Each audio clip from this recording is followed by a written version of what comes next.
اعوذ باللہ من الشیطان الرجیم، بسم اللہ الرحمن الرحیم۔ مجتہد کا فتویٰ کس طرح سے حاصل کیا جائے؟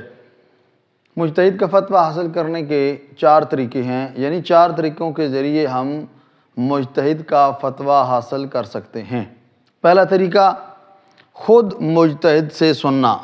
خداوند کریم آپ کو زیارات پہ لے جائے اور آدمی خود بیٹھ کر مجتہد فتویٰ بیان کرے اور آدمی خود بیٹھ کر مجتہد کے سامنے مجتہد کا فتویٰ سنے۔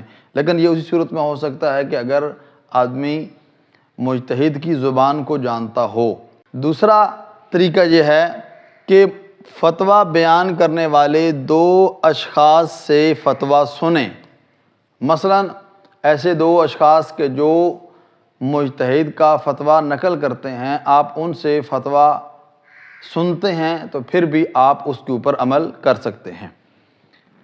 تیسرا جو عام طور پر ہمارے ہاں رائج ہے، کسی ایسے شخص سے فتویٰ سننا جس کی بات پر اطمینان ہو۔ مثلا آپ نے کسی عالم دین سے کسی مسئلے کے بارے میں سوال کیا اور انہوں نے آپ کو جواب دیا، تو یہ آپ کو وہ فتویٰ ملا ہے جو کسی مجتہد نے دیا اور آپ تک وہ فتویٰ پہنچا۔ عام طور پر ہمارے معاشرے میں اسی طرح سے فتویٰ حاصل کیا جاتا ہے۔ یا آخری بات یہ ہے کہ مجتہد کا فتویٰ آدمی کسی کتاب سے پڑھے بشرطے کہ اس کتاب پر اطمینان ہو۔ مجتہد کی کتاب مثلا توضیح المسائل ہے، آپ اس توضیح المسائل سے مجتہد کا فتویٰ سنتے ہیں تو اس صورت میں آپ فتویٰ کے اوپر عمل کر سکتے ہیں۔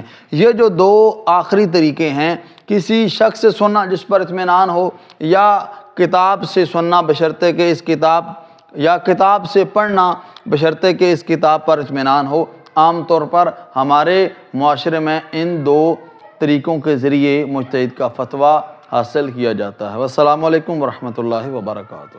اب سوال یہ ہے کہ اگر آپ کو جلدی سے فتویٰ چاہیے مجتہد کا تو آپ کس طرح سے حاصل کریں؟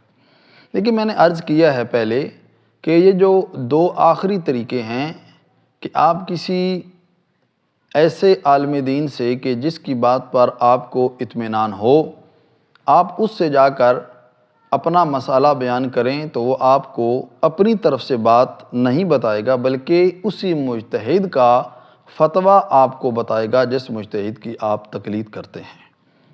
یا دوسرا یہ ہے کہ آپ توضیح المسائل کھولیں، اسی مجتہد کی آپ توضیح المسائل کھولیں اور کھول کر آپ ان کا وہی فتویٰ دیکھ سکتے ہیں جو آپ کو چاہیے۔ یہ 2 طریقے کوئی مشکل نہیں ہیں۔ آپ یا تو کسی عالم دین کی طرف رجوع کریں اور فتویٰ لے لیں، یا دوسرا یہ ہے کہ مجتہد کی کتاب سے 2 منٹ کے اندر آپ کتاب کھول کر اس سے مسئلہ دیکھ سکتے ہیں۔ والسلام علیکم ورحمۃ اللہ وبرکاتہ۔